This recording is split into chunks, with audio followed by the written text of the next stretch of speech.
Bem, a primeira etapa do algoritmo consiste em identificar os subgrupos presentes em cada uma das espécies químicas.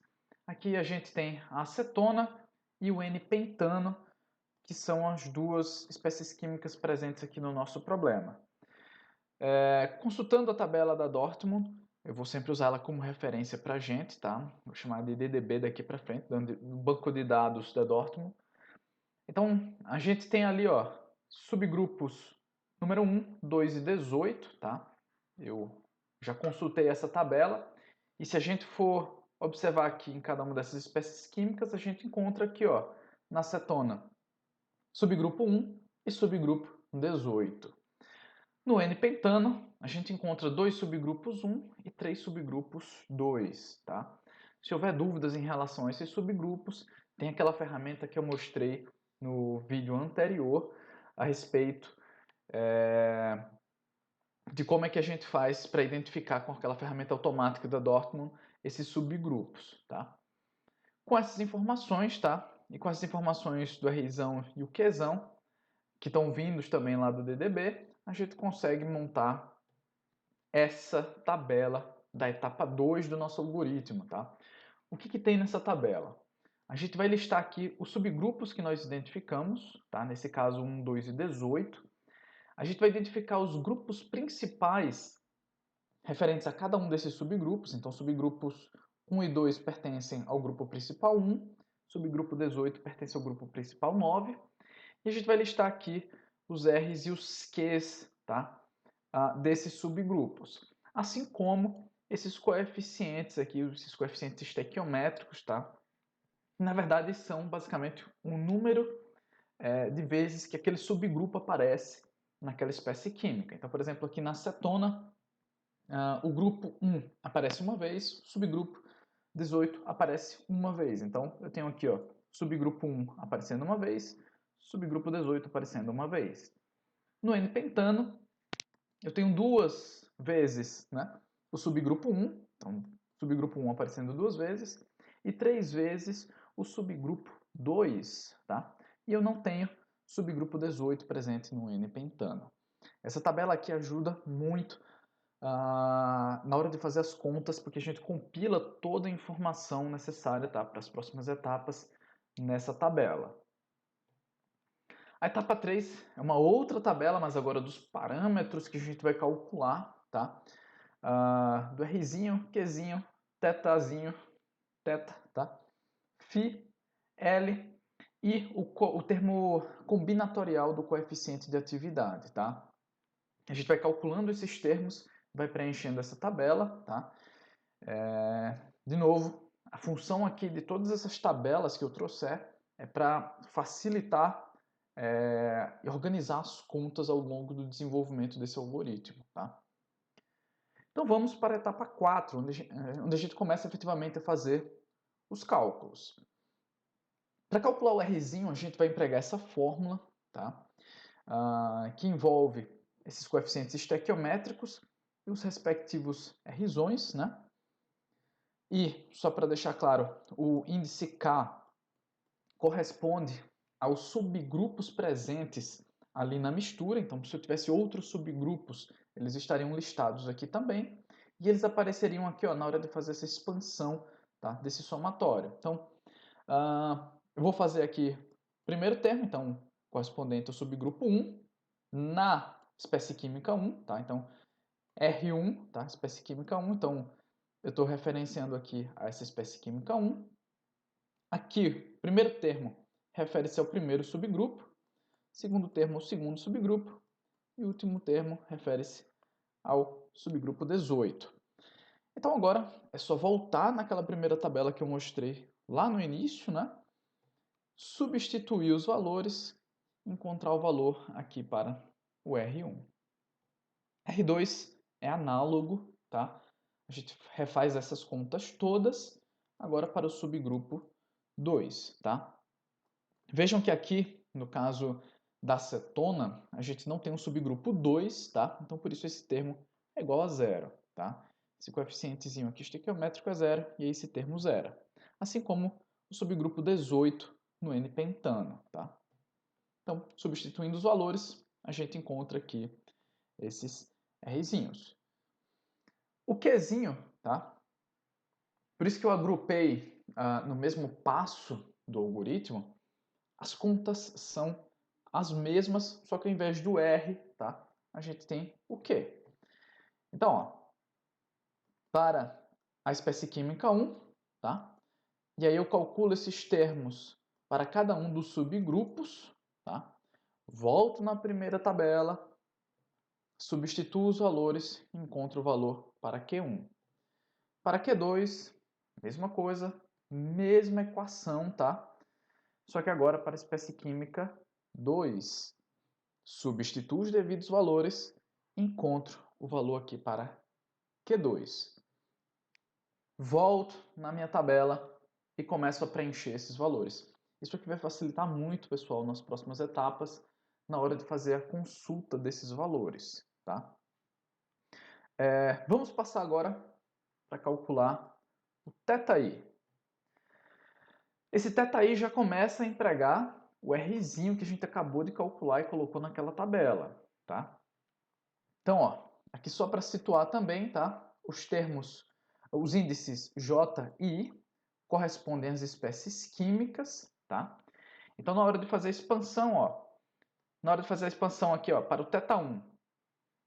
θ1 é R1x1 aqui no numerador e embaixo vai ser o somatório aqui, tá? Essa expansão em função aqui do número de espécies químicas. Então, se eu tiver 5 substâncias presentes ali na mistura, eu vou ter 5 termos aqui no denominador.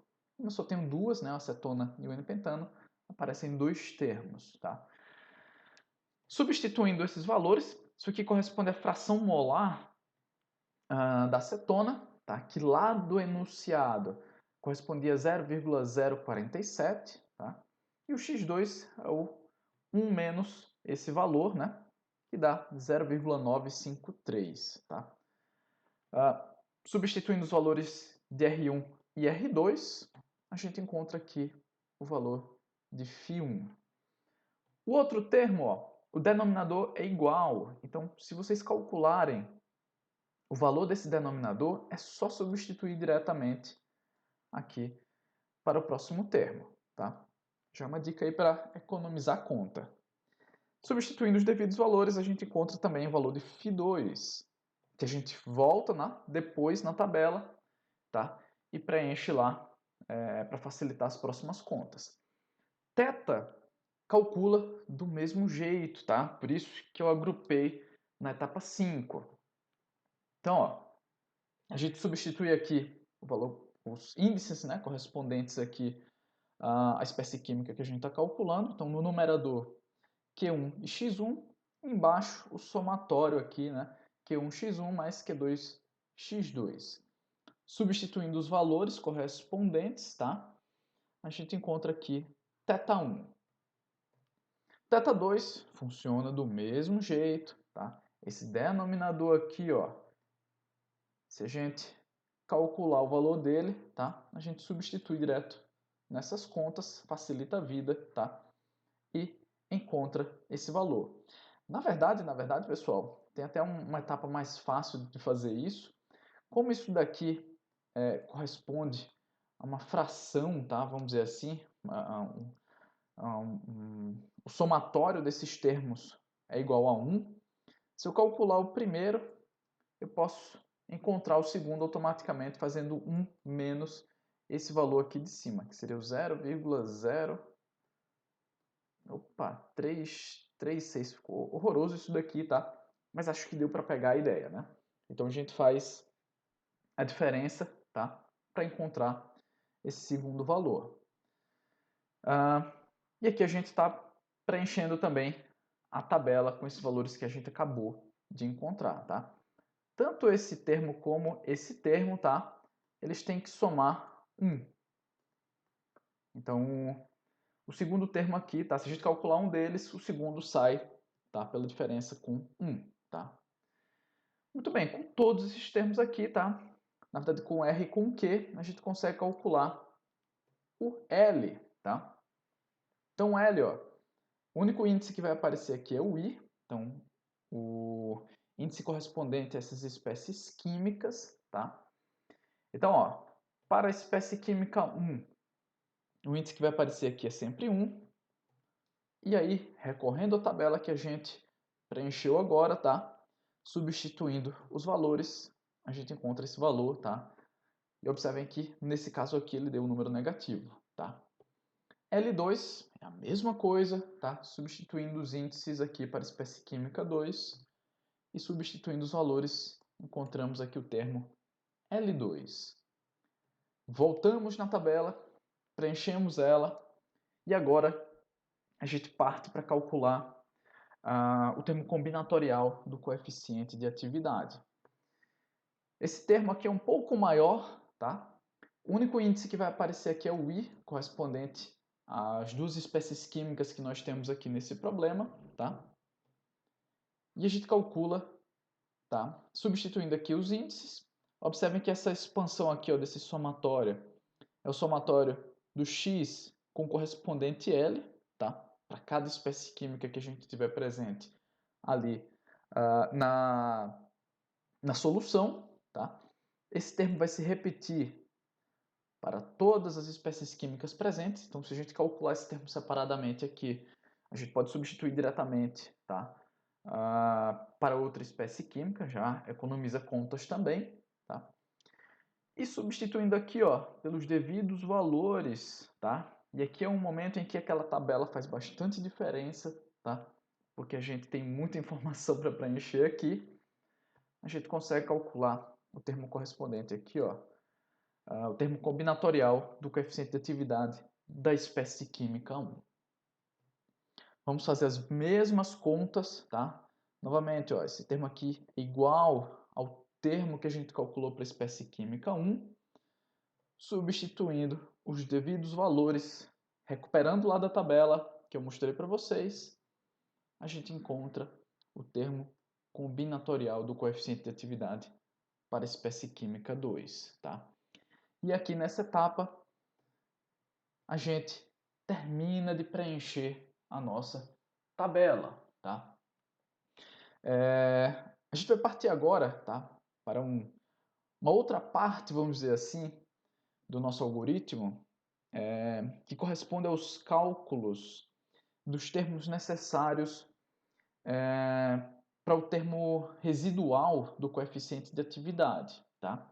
Essa segunda etapa, a segunda parte, vamos dizer assim, do algoritmo, ela é um pouco mais longa, tá? Exige contas a mais do que essa primeira etapa do termo combinatorial, mas a gente tem que ser muito disciplinado, tá? E organizando as tabelas para compilar essas informações, a gente facilita o trabalho. Eu vou mostrar para vocês que tem muitos termos que se repetem e que isso vai ajudar a gente no desenvolvimento. Para a próxima etapa, a gente vai calcular os termos de interação, tá? Os parâmetros de interação. E para isso voltei lá no DDB, tá? Na tabela da Dortmund, e procurei pelos termos aqui, ó, de interação entre os grupos principais. Por isso que lá no início, na primeira tabela que a gente preencheu, eu coloquei a primeira coluna como sendo dos grupos principais, tá? Porque aqui a gente vai preencher esses termos de interação em função desses grupos principais, tá?